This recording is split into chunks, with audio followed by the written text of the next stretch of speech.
Today I'm sharing one of my go-to comfort dishes, temple style puliogare.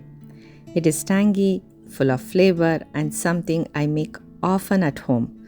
Let me show you how I make it at home.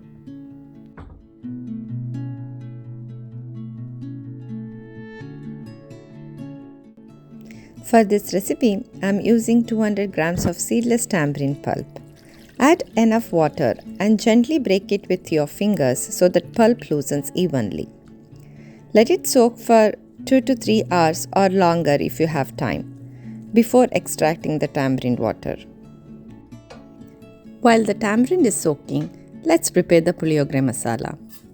Heat a pan with a little oil and start by roasting mustard seeds, urad dal and chana dal. Keep stirring and add fenugreek seeds, Cumin seeds, peppercorns, coriander seeds, and black sesame seeds. I like to use black sesame seeds here. They give a strong rustic flavor. If you don't have them, white sesame seeds work just as well.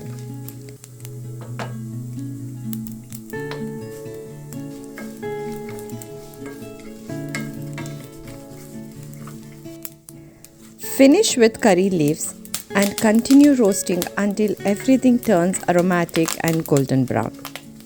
Once done, transfer it to a bowl and let it cool completely. You will find the full ingredient measurement in the description below. In the same pan, add a little oil and roast the dried red chilies. I'm using Byadgi chilies. They give a deeper color without using too much heat. Roast them on a mild to medium heat until they turn crisp and break easily. Once done, allow them to cool completely before grinding them into a powder. While the masalas are cooling, let's extract the tamarind juice. Using your fingers, squeeze the soaked tamarind well to release the pulp.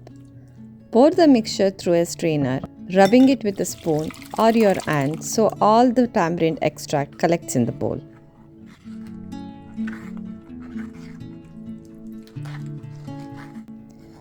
Scrape the underside of the strainer with a spoon to collect any remaining pulp. Then add a little more water to the leftover tamarind, squeeze again, and strain one more time to extract any remaining flavor.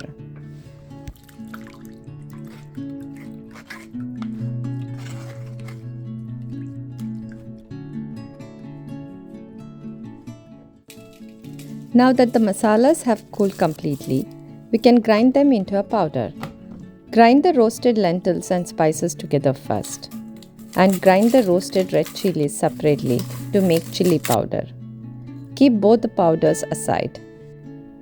Let's prepare the tempering. I'm using sesame oil here. It really enhances the tanginess of the tamarind. Once the oil is hot, add mustard seeds, urad dal and chana dal. Stirring continuously so the lentils don't burn. Add the peanuts and continue stirring. Then add turmeric, dried red chilies and plenty of curry leaves. And keep stirring until the peanuts turn golden. This recipe uses a generous amount of oil. It preserves the tamarind Gojju, enhances the spices and helps it stay fresh longer. Finally, add hing, give it a quick mix and keep it aside.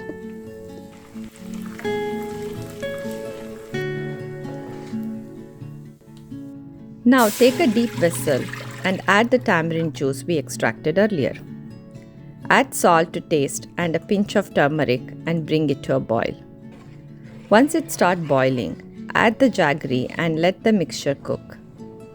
Keep stirring in between as it slowly reduces, thickens and the water evaporates. This takes about approximately 20 to 25 minutes. Using a deep vessel helps preventing hot splatters while it's boiled. Once the mixture thickens, add the prepared tempering and mix well.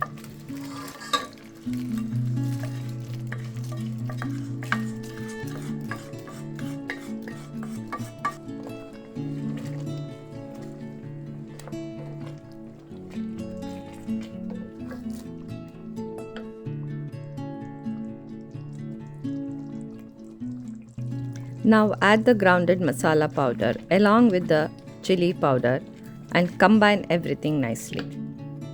Cook on low heat until the oil starts separating from the mixture.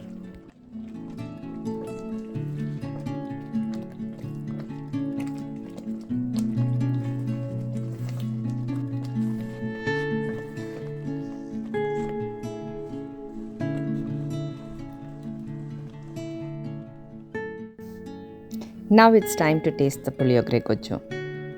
It is tangy, sweet and spicy. Just perfect. I love it. Puliogare Gojju is ready. I have already cooked the rice earlier and allow it to cool completely. Start by adding a little Puliogare Gojju and mix gently. Add more or less as needed based on your taste. The remaining Gojju can be stored in an airtight container for a month. I have added some extra fried peanuts for more crunch and finish with fresh curry leaves. This is one of the best recipes to make ahead. Prepare the Gojju in advance and whenever you need, just cook rice and mix it in. It's a perfect for lunch boxes and quick meal prep. Now let's serve it on a plate. I love the color of this rice and it smells amazing here.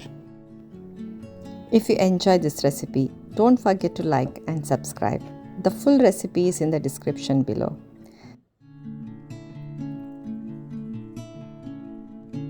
Time to taste. I can't wait. It is tangy, nutty and perfectly balanced. Every bite with the peanuts is just amazing. Do try this recipe. Thank you for watching.